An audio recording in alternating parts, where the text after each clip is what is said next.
Folks, so I want to show you, this is the door that enters into our master bathroom. So I'm going to show you the kind of manywanda I got from our local Fundis. Good morning, friends. Good morning from the middle of the village. We are right here in Karateng.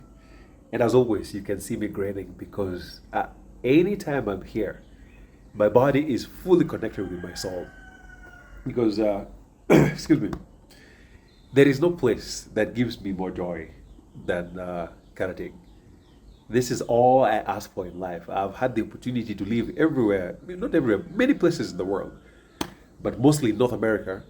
But no place compares to this other place we call our little paradise. So it's a bright and early morning. I'm sitting right in front of our front porch, just doing nothing. See, the nice thing about the village is I can simply wake up and decide that today I'm not going to do anything and feel no guilt about it. I don't have to rack my mind about what's happening in the world. No, I just wake up and do absolutely nothing and feel no guilt. So that's part of the reason we love living in the village. So anyway, folks, welcome to our channel. We talk about all kinds of things that affect people returning to the village, especially people moving from cities or moving from diaspora. And today I want to talk with you about a subject that is important about why I stay away from village foodies. Whenever I say that, some of my friends are not too happy because they say, hey, there is talent in the village that you ignore. So far, I've done this construction gig for over 7 years. And there's only 2 foodies from the village that I work with. Only 2. The rest I stay away from. And I'll use my interior doors to show you exactly what I've suffered in the hands of local foodies. Most of the people I work with are folks who have had experiences working in bigger cities away from the village. In part because when they go out there, they get really exposed to different things, different ways of thinking, different ways of working.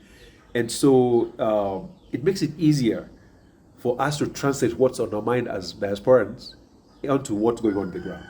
So I'm going to show you exactly what my foodies need to be locally and why I'm always concerned when it's a village food. Like I said, I'm going to use my interior doors to give you examples of what could potentially go wrong. So that those of you who are thinking about building or in the process of building, especially if you've not done your interiors, I hope you watch this video and you pick up 1 or 2 things. We'll do another video that talks about exterior doors some other day, but today I want us to focus on the interior doors. So before we do all of that, again, welcome to Wonodede. Be sure to subscribe because that really makes our videos go a long way. We appreciate that. And also, if you're a person who is interested in matters construction, real estate, returning, schools and all that, be sure to hit us on the number below. We are happy to connect you with people who know more than we do.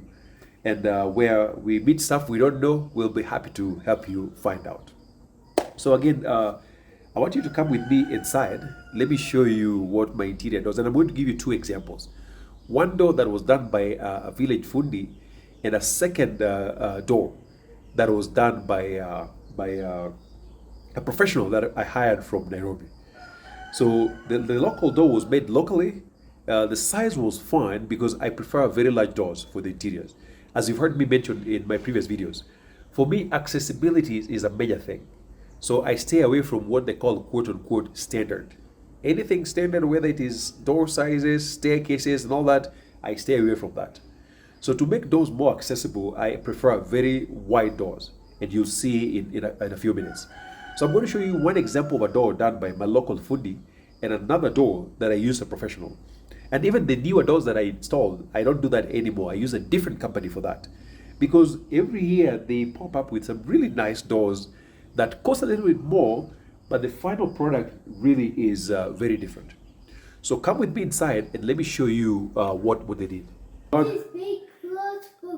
have no idea. Okay, folks, so I want to show you, this is the door that enters into our master bathroom. So I'm going to show you the kind of manywanda I got from our local Fundis and why I stay away from these folks. So let me zoom in close enough so you can take a look and see exactly what they delivered. And obviously this was cheap. And I'm not just blaming all of it on these foodies. Obviously, at the time, I was trying to go cheap, and I got what I paid for. So essentially what you're looking at here, this is a quarter round that there was a gap here and they just nailed it here. See, there's a nail right here, which is actually rusting. Now look at these gaps over here. So this is the quality of manjwanda that they delivered for me, because again, in part, I was trying to go cheap. So these doors, I think they cost me maybe about 20,000 or less. But this is the final product of what I got. So you can imagine, after working really, really hard, then hiring local professionals, and this is exactly what I got. So let me open so I can show you the other parts of it. I mean, in terms of the weight, it's a very heavy door. And as you can see, it's fairly wide. But this is what Geniuses delivered. Now look at this door. See, there are gaps here. Look at what our Geniuses delivered here. And then, of course, the same thing. Somebody just brings a quarter round that is just completely unrelated to the door. Nails it right there just to fill a gap. Now, look at this. This is actually a nail that has been drilled here and bended, and is actually rusted right here. Something that could actually really cut you. Now look at that. So this is the amazing door that I was given, excuse me, by our local Fundis. So when I got here, I was like, okay, now take a look at that. This is what they gave me. In fact, I can't even lock it. You see this part? It's not even lockable. Look at this locking mechanism. It doesn't even work. And so when you push it back, that a protruding metal gets in, but there's no way to lock it. And that means that if you're using this bathroom, there's always a possibility that somebody could simply open the door while you're using it. So this is a fantastic door that I got from our amazing local Fundis. Obviously, all of this has to go. This entire door has to go, and all that money is wasted. So let me show you the next version of doors that I did using my experts from Nairobi. All right, friends.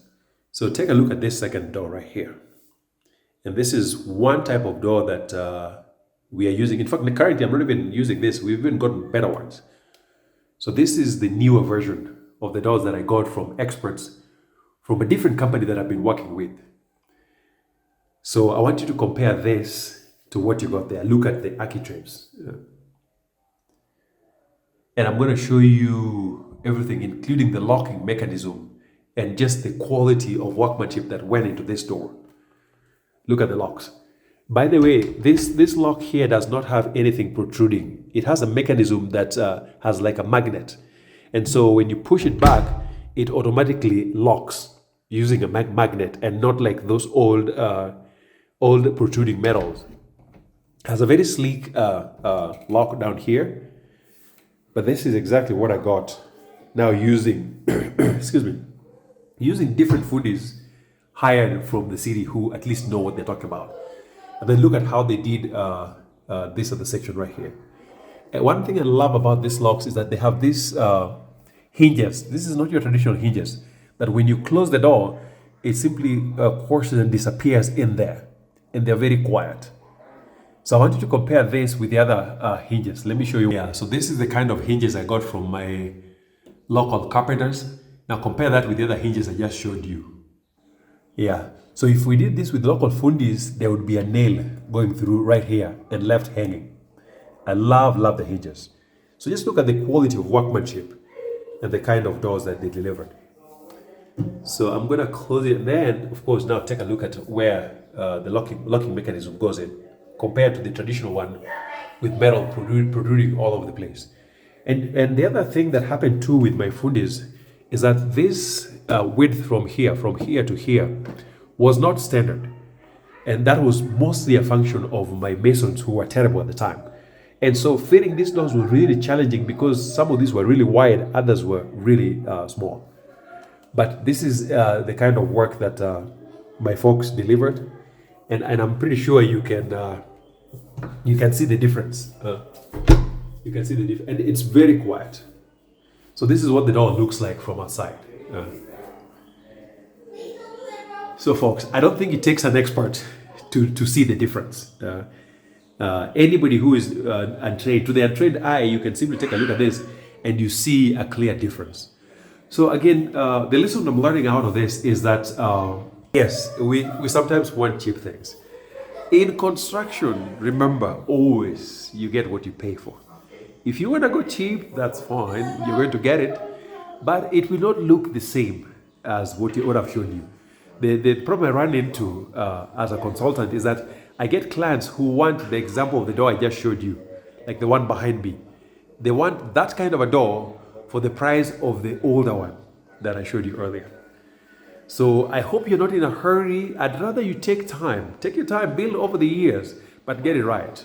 Because believe me, having to fix things is really expensive. So right now I have at least 4 doors that have to be brought down.